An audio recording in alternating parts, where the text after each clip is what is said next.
Former Titans offensive tackle Taylor Lewan is suing the surgeon that repaired his ACL in 2020, and it looks like that will be the reason that his career ends in the NFL. I'll explain and more on today's edition of the Locked On Titans podcast. Let's get it.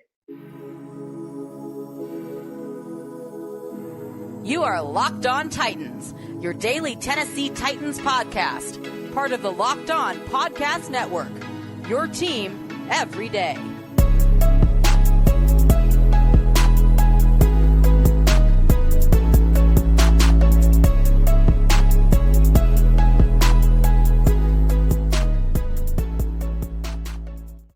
Welcome to the Locked On Titans podcast. I am your host, Taylor Lewan. Titans fans, we got a lot to talk about on today's show. Number one, Taylor Lewan is suing the surgeon that performed his ACL repair in 2020, and he is citing that surgery as the reason that his NFL career will most likely end. We'll dive into some of the details on that. Also, the Titans have brought in a ton of undrafted free agents since the draft ended. I'm going to go through the list, point out some of my favorites who I think can compete for a roster spot as well. Before we get into all of that, I do want to thank you guys for making the Locked On Titans podcast your first listen every day. Remember, Monday through Friday, Tennessee Titans content on all platforms, all year round, and always for free. Make sure that you get subscribed and stay subscribed to the Locked On Titans podcast, part of the Locked On Podcast Network, where it's your team every day. Shout out to my everydayers who are listening to the show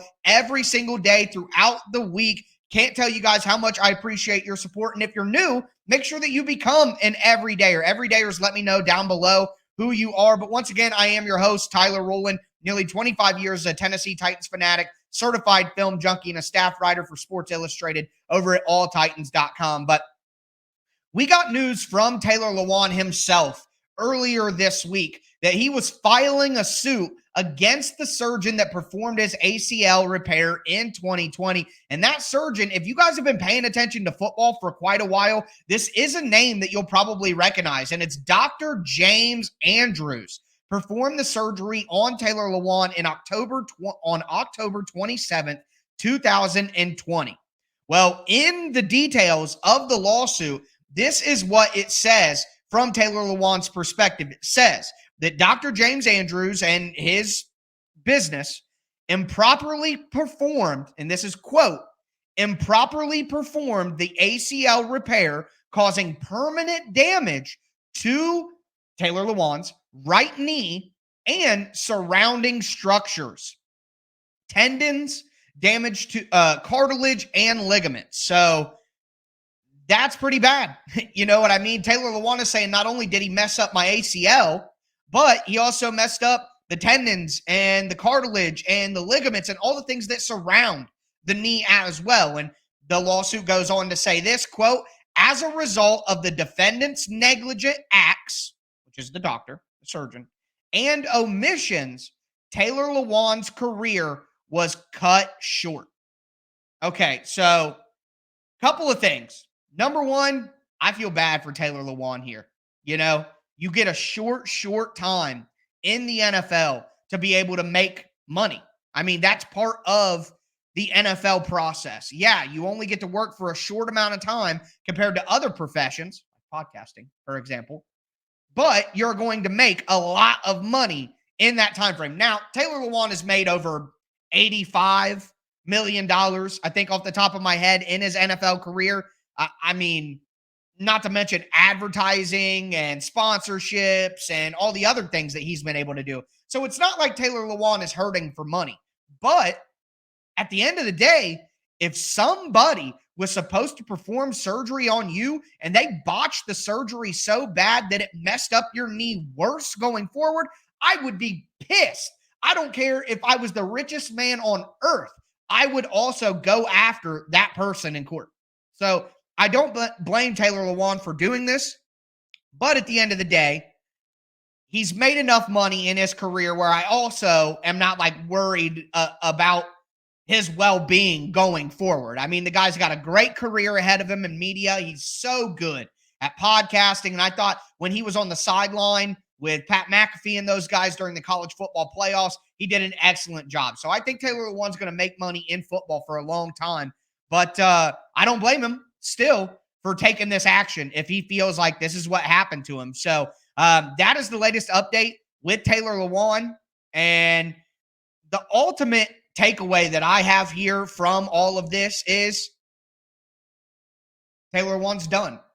You can't go to court with somebody and sue them and say that they ruined your NFL career and then sign with a team and play this year.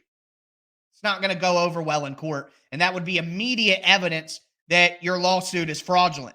You're able to play. It didn't cut your career short. You're playing. So I'm just here to tell you, and with this information, we can properly assume that Taylor Lewan's career in the NFL is over. And he was released from the Titans with a failed physical designation. I would imagine that maybe he talked to some other teams and they said, the knee is not looking good. We probably can't sign you. And maybe that spurned this action. You know what I mean? The feedback that he got from other teams. So I've been saying it for months, guys. I don't mean it to be in poor taste, but Taylor Lewan is done. He's done with football. It was obvious to me after the season. And now hearing this, you feel bad for him, but it looks like that drives it home even further, that this will be the end of Taylor Lewan's career. And a great Tennessee Titan, though, did a lot for the franchise and someone who I think has been underrated and underappreciated by the fan base at times as well. But with that being said, we're going to move forward here. We got to talk about the Titans' undrafted free agents. They brought in a ton of guys after the draft, and there are a few of these guys that I think can make an immediate impact and even make the roster for the Titans. So we're going to dive into that in just a moment. Before we get into it, do want to let you guys know that today's episode of the Locked On Titans podcast is brought to you by Built Bars, the best tasting protein bars of all time. There's no question about it to me, because you get all the health benefits that you need from a protein bar. They're low calorie, they're low sugar, they're high protein, they're high fiber, but you get all the taste benefits that you want from a candy bar. They have delicious flavors like churro, peanut butter brownie, white chocolate cheesecake, and all the bars are covered in 100% real chocolate. That's right, 100% real chocolate on your protein bar. You're not going to be able to beat that anywhere else. So go to your local Sam's Club, go to your local Walmart, pick up a pack of Built Bars in the pharmacy section, or you can go to Built.com as well and pick up, again, the best tasting protein bars of all time. Built Bars. You can thank me later.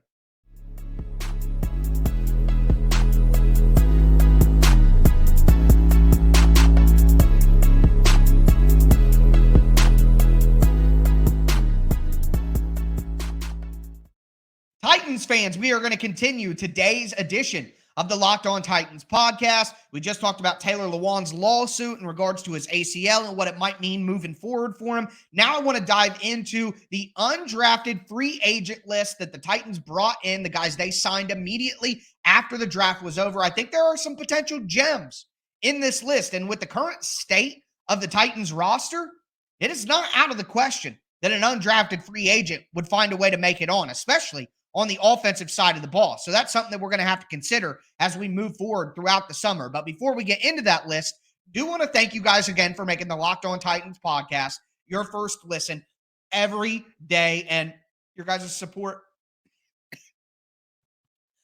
Oh, it gets me choked up. It really does. All jokes aside, I just had to cough. Excuse me. But I do appreciate my everydayers out there listening Monday through Friday. Can't tell you what I would do without you. If you aren't an everydayer yourself, you got to get on that wave, man. It's Monday through Friday, Tennessee Titans content, usually under 30 minutes, all platforms, always for free. If you can't watch on YouTube, you can download it as a podcast on whatever app you decide to use. I can't tell you how much I appreciate you guys. Thank you all very much. Next week, we are going to dive into our prospect deep dives. I'm going to start diving in, getting some background, having some folks come on with experience to talk about some of these prospects that the Titans drafted last weekend. But do want to dive into this undrafted free agent list with you guys.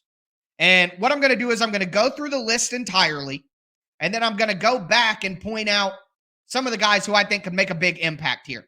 So we have Charles McClelland, running back out of Cincinnati. We have Stephen Jones Jr., a cornerback out of Appalachian State. We have T.K. McClendon, an edge rusher out of Eastern Kentucky. We have Charles Murphy, an edge rusher out of Ferris State. Ferris State. I'd never heard of that in my life. We have John Ajoku, who is an offensive tackle from Boise State. We have Jacob Copeland, a wide receiver from Maryland. We have Trey Wolf, a kicker from Texas Tech. Karis Jackson, a wide receiver from Georgia. Thomas Rush, an edge rusher from Minnesota. Shaquille Brown, a defensive lineman from Troy. Mo Hassan, a quarterback from USC. Tyreek Jones, a defensive back from Boise State. Matthew Jackson, a linebacker from Eastern Kentucky. And Treshawn Harrison, a wide receiver from Oregon State. There is a difference here. These are players who got an undrafted free agent contract from the Titans. It has signing bonus in it. It has guarantees in it. Although it's lower level contracts than what we normally see in a normal free agent period, they're still legitimate contracts for the undrafted free agents. The Titans also sent out some training or some rookie mini camp invites, though. And this is not a contract. It's just saying, hey, come to our rookie mini camp, see how you do, and we'll go with you from there. They have Sammy Wheeler, who is a tight end who's been converted to a long snapper from Kansas State. They have Jaleel Billingsley, a tight end from Texas, who I'm not quite certain how he got the training camp invite. You have Shea Pitts, a linebacker from UCLA. Kenneth Agnew, a defensive lineman from Southern Illinois. Eric Gore, a defensive back from Louisiana Lafayette. And then you have Maxwell Worship, the safety / linebacker out of Vanderbilt. So that's the entire list. What I want to do is dive into some of the players who I think have a chance to make a big impact for the Titans. Number one, Caleb Murphy, the edge rusher out of Ferris State. He's 6'3", 254 pounds. This guy had 25 and a half sacks in one season. 25 and a half sacks in a college football season. I don't care if it's Division I. I don't care if it's Division 20. That, my friends, is impressive. I mean, that is impressive production. And here's the thing. Caleb Murphy, not the twitchiest athlete by any means. Caleb Murphy, not a ton of power either. He doesn't have the natural athletic tools that maybe you would want, that people drool over. Okay, if he did, he would have gone in the draft. All right, with that production, if you added in athletic tools, then he would have gone in the draft. But even without the twitch and the power, Murphy is just an instinctive, productive player. He finds a way. He gets into the backfield. He brings guys down to the ground. I mean, at some point, I don't care if you don't have twitch, you don't have power, you're winning somehow. You're getting 25 and a half sacks in a single freaking season somehow. All right? And it's instincts. It's knowing where to be. It's understanding how to set up the offensive lineman to get to the quarterback, reading keys. I mean, if you don't have the twitch and the power and the athletic tools, then you better have all the intangibles and all the mental aspects of the game. And you basically have to put up that kind of production, regardless of the level of football that you're playing at. So Caleb Murphy, edge rusher, Ferris State. I think with the Titans' lack of edge help right now, I mean, they have Landry, they have Arden Key, they have Rashad Weaver. You could maybe mention Sam Okwe-Anonu, but come on, man. Caleb Murphy could absolutely beat out Sam Okwe-Anonu for a spot. No doubt about it.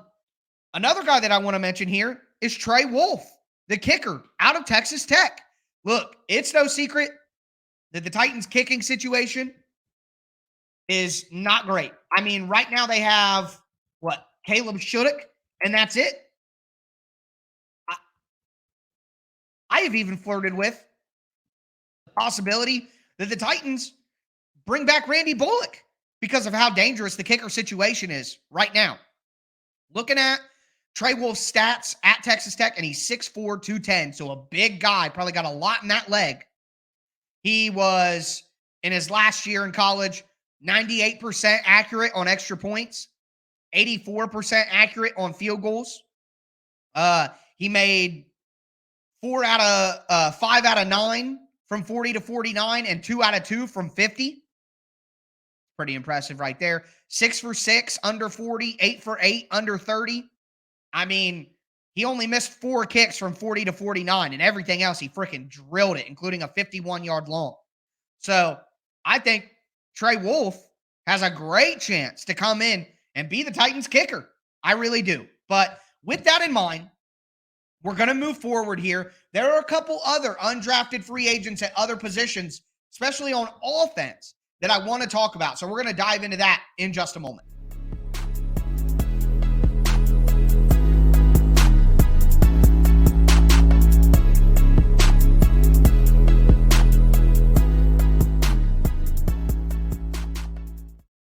Titans fans, let's cap off today's edition and this week of the Locked On Titans podcast. We've talked Taylor Lewan's lawsuit over his knee injury. We talked about the undrafted free agents the Titans have signed or brought in for a rookie minicamp invite. I'm diving into some of those undrafted free agents that I think have a better chance than others to make the Titans roster. We talked about Caleb Murphy, the edge rusher out of Ferris State. We talked about Trey Wolff, the kicker out of Texas Tech. But now I want to dive into 2 more undrafted free agents who, again, I think have a great chance to make this roster if they show out throughout the summer process. Before we get into that, I want to thank you guys again for making the Locked On Titans podcast your first listen every day. We are going to have one more mock draft Monday of the year.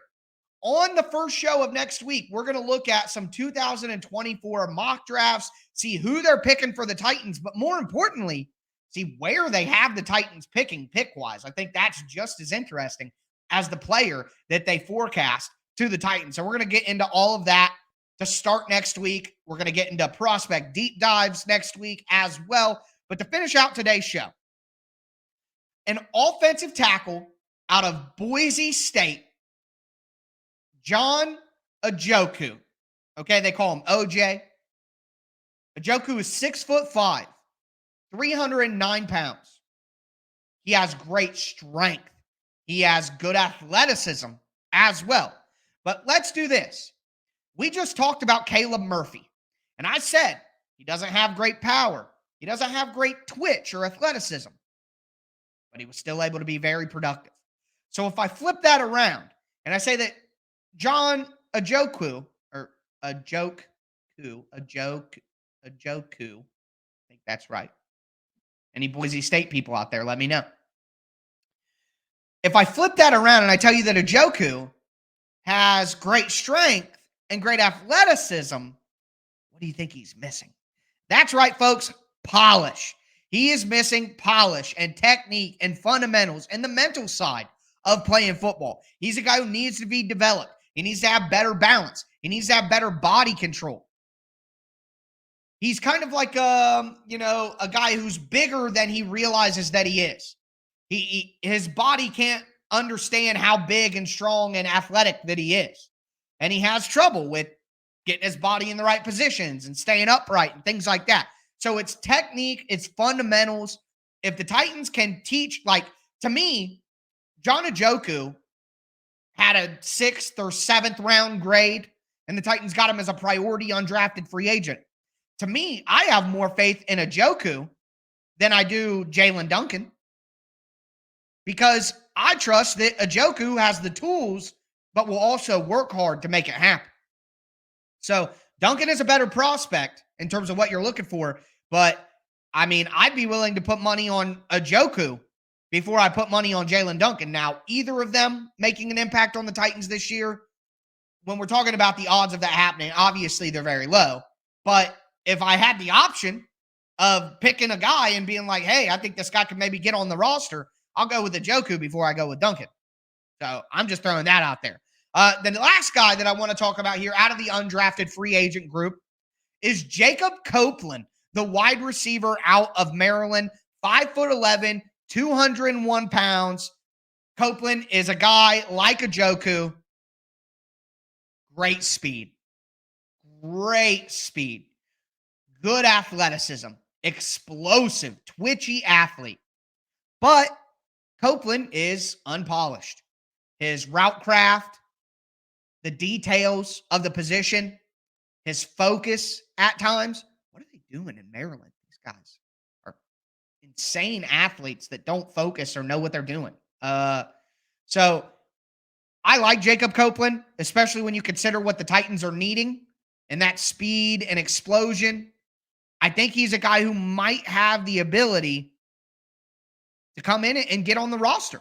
I mean, would it be so insane that he beat out not Chris Moore, definitely not Chris Moore, but would it be insane that he beat out Colton Dowell or Racey McMath or Mason Kinsey or Reggie Roberson? Or like, would it really be that insane if an undrafted free agent and Jacob Copeland came in from Maryland and just absolutely tore it up? I don't think it would be nuts. I don't think it would be crazy. So Copeland is a guy who people who I know who are familiar with Jacob Copeland really like this addition for the Titans because of what he can bring and what the offense doesn't have in it. So I think it'll be interesting to watch. So that's the undrafted free agent list. One more time: Charles McClelland, running back from Cincy; Stephen Jones Jr., cornerback from Appalachian State; TK McClendon, edge rusher from Eastern Kentucky; Caleb Murphy, edge rusher from Ferris State; John Ajoku, offensive tackle out of Boise State; Jacob Copeland, wide receiver out of Maryland; Trey Wolf, kicker out of Texas Tech; Karis Jackson, wide receiver out of Georgia; Thomas Rush, edge rusher out of Minnesota; Shaquille Brown, defensive lineman out of Troy; Mo Hassan, quarterback out of USC; Tyreek Jones, defensive back out of Boise State; Matthew Jackson, linebacker, Eastern Kentucky; Treshawn Harrison, wide receiver, Oregon State; and then some training camp invites to Sammy Wheeler, long snapper out of Kansas State; Jaleel Billingsley, tight end out of Texas; Shea Pitts, linebacker out of UCLA; Keenan Agnew, defensive lineman out of Southern Illinois; Eric Garrer, the defensive back out of Louisiana Lafayette; and then Maxwell Worship, the safety linebacker combo out of the local school, Vanderbilt. But that's going to do it for me today, folks. I'll be back with you guys next week for prospect deep dives and the 2024 mock draft roundup. As always, I am your host, Tyler Rowland, and this was Locked On Titans.